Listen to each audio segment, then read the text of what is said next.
I'm Casey Kasem. Remember Anthony, that tall, good-looking guy?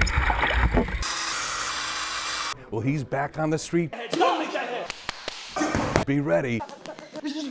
You're working with the greatest photojournalist of your generation. On average, Orlando police officers are coming to this Walmart twice a day. Yeah, just last week, a 5-year-old child was brought here to the hospital after a near drowning at a nearby Disney resort. So you can see the wind and rain really heavy here in Cocoa, and the problem that we're having is we can't see. 5, 4, 3, 2, 1. My name is Antonio Vargas. You know, I'm a very respectful person, you know, outside the ring. When I go in that ring, I show no respect to my opponents. Quick feet and fast hands. It's the 1-2 punch that earned 19-year-old Antonio these victory belts. He's already the 2015 Pan American Games champion and the 2016 Olympic Trials champion. Now he's fighting for the chance to represent the United States in Rio at the summer's Olympic Games. Just knowing that I get, you know, the honor to represent my country, and it's like, man, it just motivates me more to train harder. It's a journey 10 years in the making. I love boxing, you know. So Jose Esteves, Antonio's dad, got him started boxing to keep him busy. He used to move around a lot. He couldn't stay still. So he was getting in trouble a lot in school, you know, putting his energy on other, you know, negative things. It was a parenting decision that quickly turned into a passion for Antonio. Now at 114 pounds, he fights in the flyweight division for Team USA. When he's not with his team in Colorado, he's in his hometown of Kissimmee, where he puts his heart into it at, appropriately, Heart of a Warrior boxing gym. Antonio says being home is a constant reminder of what his family sacrificed so he could have this opportunity. In the boxing sport, you know, you got to invest a lot of money. It was, you know, hard on my family too, you know, because growing up, we don't really have much. There'd be a lot of, you know, like Christmases, my younger siblings wouldn't get anything, because all the money would be like towards my fights. And Antonio doesn't want his family's efforts to go in vain. That's why he's strictly business with his gloves to try to get to Brazil.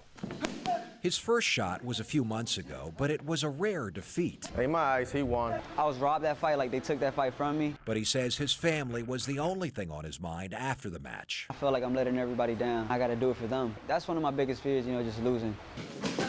Antonio has 2 more shots at the Olympic qualifiers, and instead of dwelling on the loss, it's just making him more determined to win. You know, the faster you get up and you pick yourself back up, the sooner you can get back at it. Going into this fight, win, lose, or draw, you know, I'm going to keep my head up high and just stay strong, you know, and you're ready. He's going to take the world by storm, man.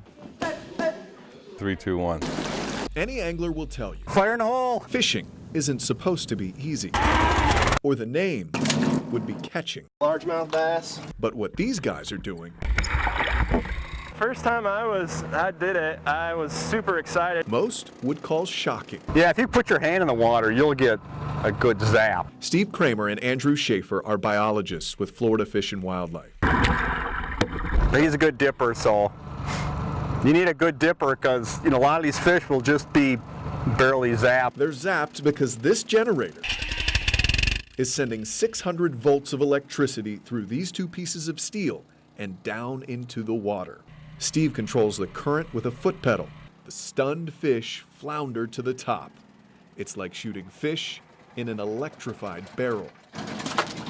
People watching this are going to say, what are these guys out doing harming these fish? Yeah, it doesn't harm them at all. I mean, you know, a majority of the fish actually get away from us because the field is only a 6-foot circumference around those booms. In fact, Fish and Wildlife says this is the safest way to grab a fish and study it. 242. Hooks and nets can hurt fish because they fight. There we go. That's a lot more stressful for the fish because the entire time they're in that net or in that trap, they're trying to get out, so they're bumping up against it, rubbing on their scales. Once the floating fish are collected, 255. Andrew measures them, marks them, and sends them back home. Sometimes the little guys wake up early. Sorry about that. But the big ones need a moment to shake off the cobwebs. Happy bass. And it's all for the greater good. This is Stick Marsh, near Melbourne. This was the premier bass fishery in the 90s. But in 2004, 3 hurricanes leveled the vegetation here, leaving the fish up a creek without a paddle. the bass population still hasn't recovered. But if you see a trend where every year it's lower and lower, then that will alert you that, hey, you need to do something. You need to figure out something's wrong, and we need to spend more time looking at this lake. This two-man crew is now trying to find the best ways to bring up the numbers. It's a process that comes with risk. Here's what I want to know. Say our friend over there falls in. I'll immediately take my foot off the pedal. Say you forgot. Unless he really ticked me off. 3, 2, 1. It's a nice looking airplane. Pat Pegrinell loves to fly. It would be fun. And you could say she has a thing for dogs. She's cute. So what better way to combine her passions than flying rescue missions for pups around the country? She's a pilot for Pilot and Paws. These things are heavy. A nonprofit organization that connects volunteering pilots with shelters needing help moving animals to areas where they have a better chance of getting adopted. I'll be the co-pilot today. Pat has saved animals all around the country, but each month, passports. She makes a special trip to Freeport, Grand Bahamas from Melbourne. She will donate her plane, flying time, and $300 for fuel and custom fees. Gust locks are out, autopilot's off. A few maintenance checks, and Pat and her husband Kiko are in the sky. Pat's monthly trip saving hundreds of dogs. We have visitors. At the Humane Society of the Grand Bahamas, dogs are excited to see News 6. Some are a little too friendly. But the tough reality is, without pilots like Pat, some of these dogs wouldn't make it until tomorrow. Our animals have about a 10% chance of being adopted. Director Tip Burrows says her facility is built to hold 150 cats and dogs, but she is always over capacity.